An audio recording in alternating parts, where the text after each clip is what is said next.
The rain hit the diner window like static on an old TV screen.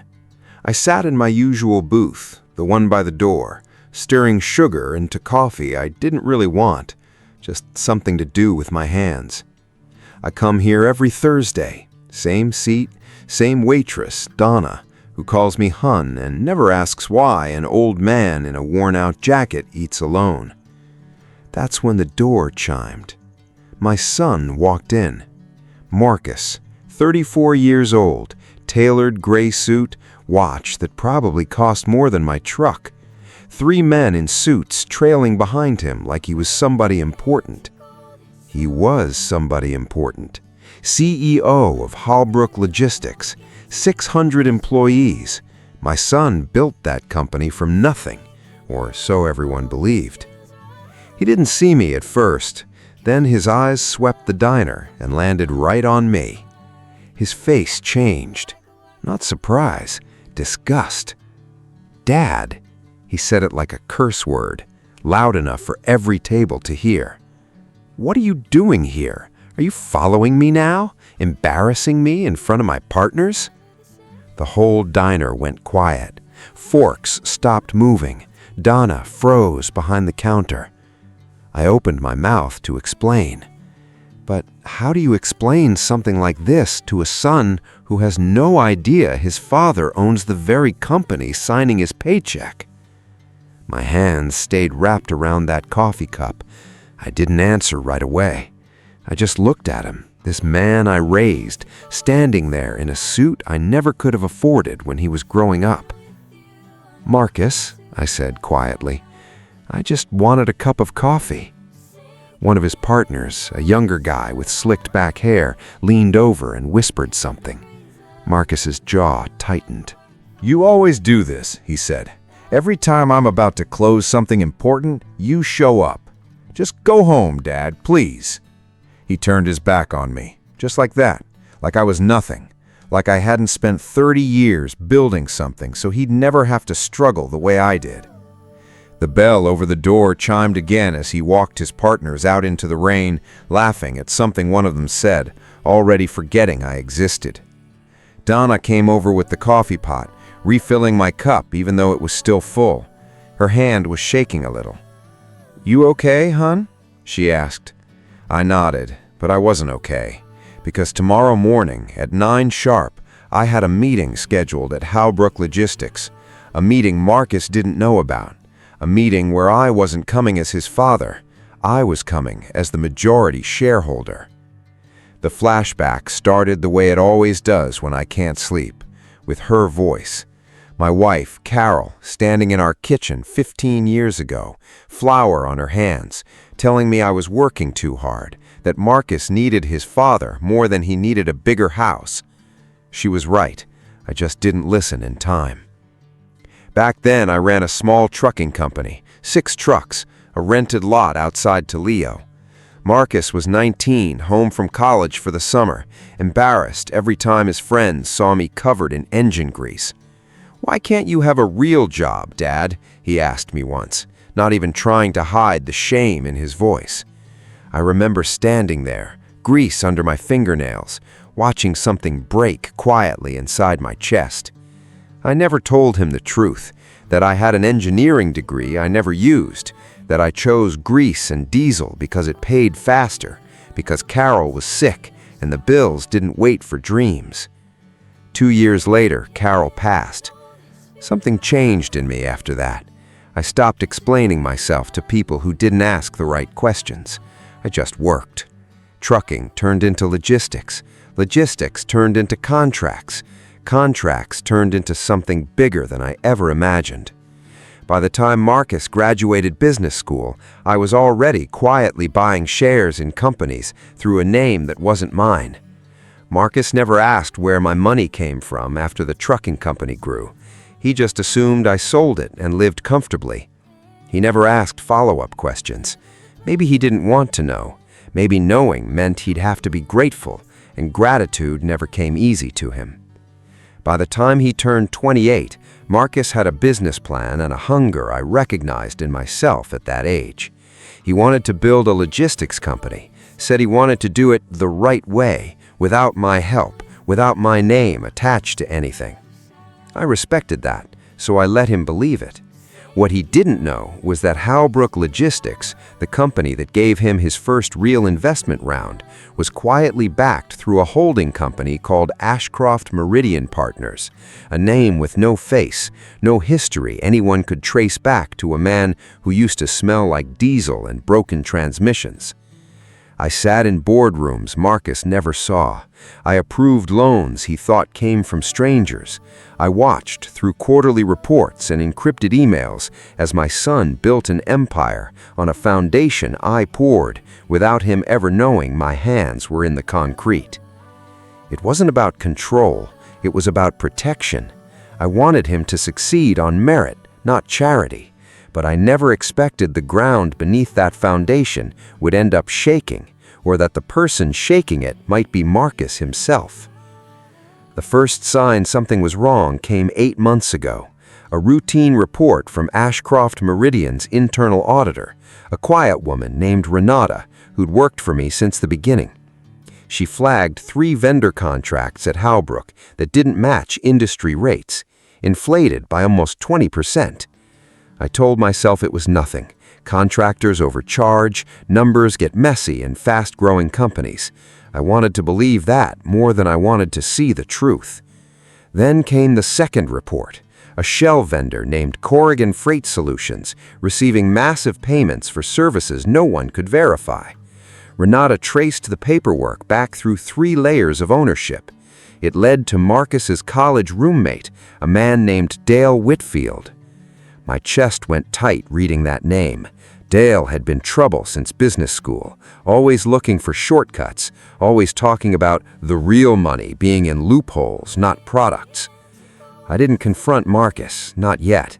I needed to know how deep it went, and whether my son was the architect of this, or just a man too blind, too trusting, too much like his father to see the rot growing beside him.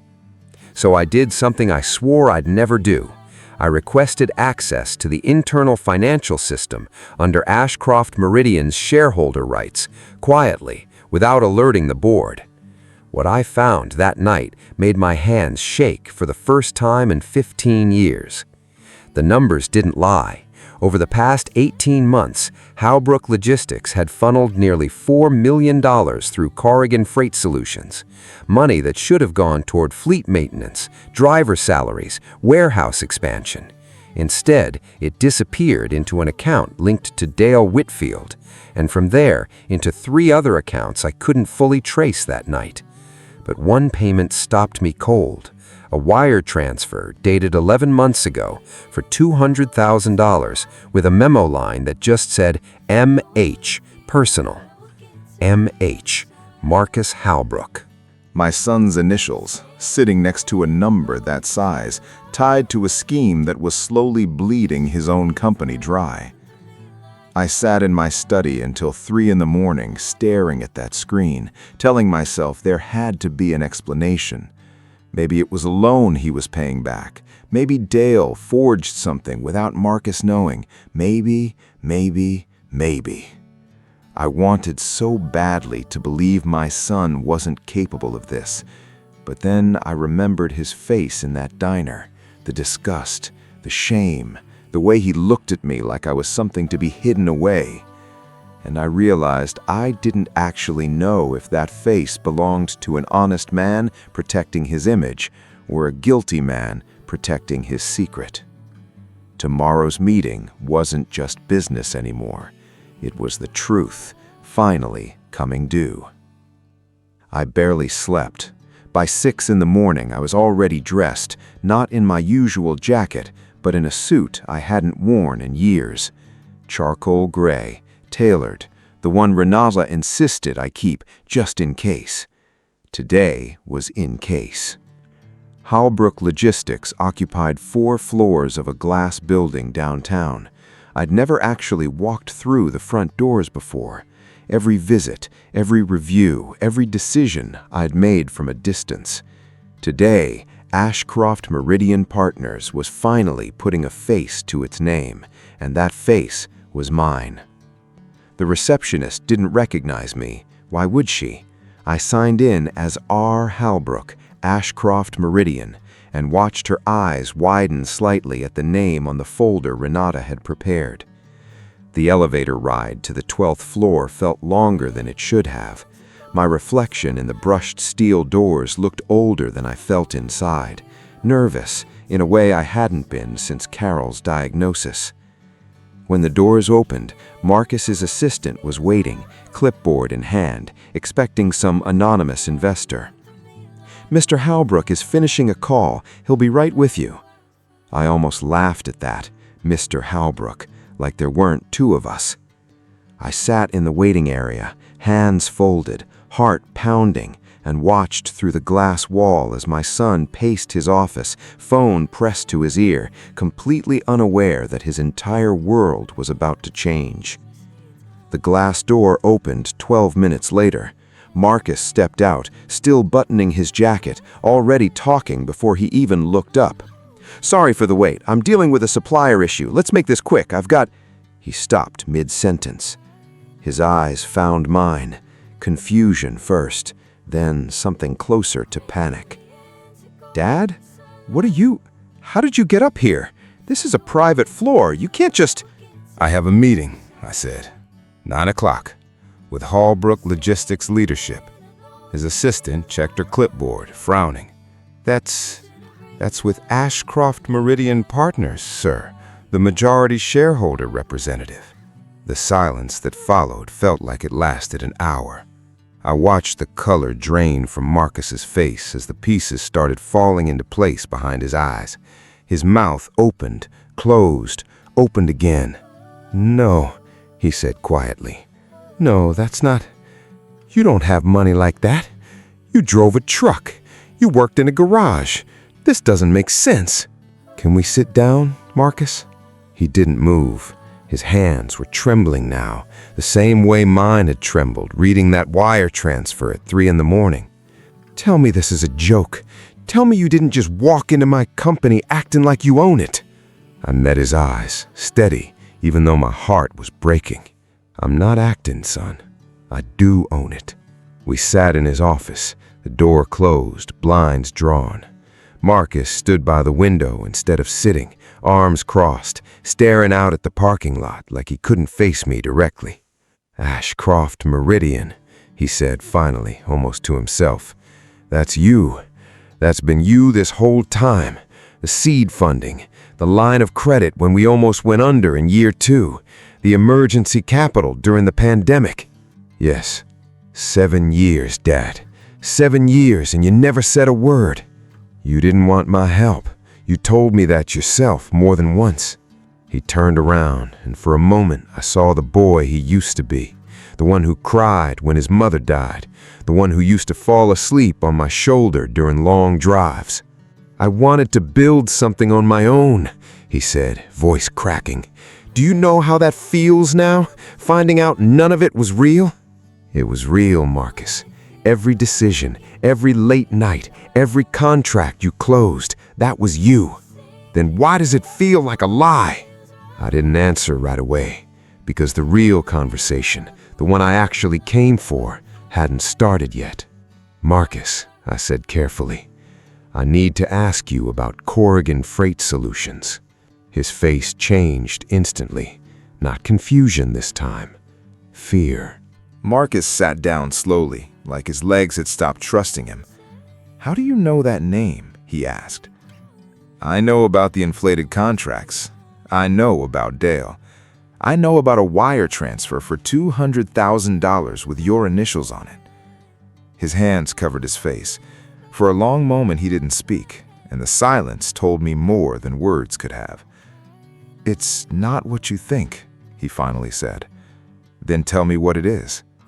He looked up, eyes red. "Dale came to me 18 months ago, said he had a freight company that could save us money on regional routes. I trusted him, Dad. We went to school together. I didn't check enough.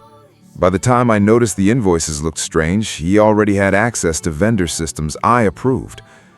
"And the $200,000? Marcus's jaw tightened. "A loan. From Dale. I needed it to cover Mom's medical debt that never actually got fully paid off, remember? The one you refused to talk about. I was ashamed to come to you, so I went to him instead. I didn't know where the money was really coming from until it was already in my account. My chest ached hearing that. All these years and neither of us knew how to just talk to each other. "Marcus," I said quietly, "we need to shut this down together, today." We spent the next 3 hours in that office with Renata on speakerphone, pulling records, freezing accounts, and drafting termination paperwork for Corrigan Freight Solutions. Marcus worked beside me, sleeves rolled up, jaw set, more focused than I'd seen him in years. By early afternoon, security had escorted Dale Whitfield out of the building in front of the entire logistics floor. He didn't even look at Marcus on his way out, just stared straight ahead, like a man who already knew this day was coming. The board meeting that followed was tense. Some members questioned why an anonymous shareholder had stayed hidden for 7 years. I answered honestly. I told them I wanted my son to earn his success without the weight of my name attached to it, and that the company's growth, real growth, 90% of it, belonged to Marcus alone. Marcus didn't say much during that meeting, but afterward, walking me to the elevator, he finally spoke. "Dad, about the diner, what I said to you. I know. Let's talk about that too." We ended up back at the diner that evening, the same booth by the door, rain still tapping softly against the window like it never really stopped. Donna raised an eyebrow seeing us walk in together, but she didn't say anything, just brought 2 coffees without asking. Marcus sat across from me, still in his suit, but he looked different now, smaller somehow, in a good way, less armor. "I'm sorry," he said, "for the diner, for assuming you were something to be embarrassed about, for 7 years of thinking I built all this without you, when really you were standing behind me, letting me take the credit. You did build it, Marcus. I just made sure you had solid ground to build it on." He wrapped his hands around the coffee cup, the same way I always do, and for the first time in years, I saw Carol in his eyes, that same quiet strength she had when things got hard. "I want to do this differently now. No more hiding things from each other. No more shame." "No more shame," I agreed. Outside, the rain finally started to ease, streetlights flickering on one by one along the wet pavement. I used to think success meant giving my son everything so he'd never struggle the way I did. But sitting there that night, I understood something simpler. He never needed my money. He just needed his father.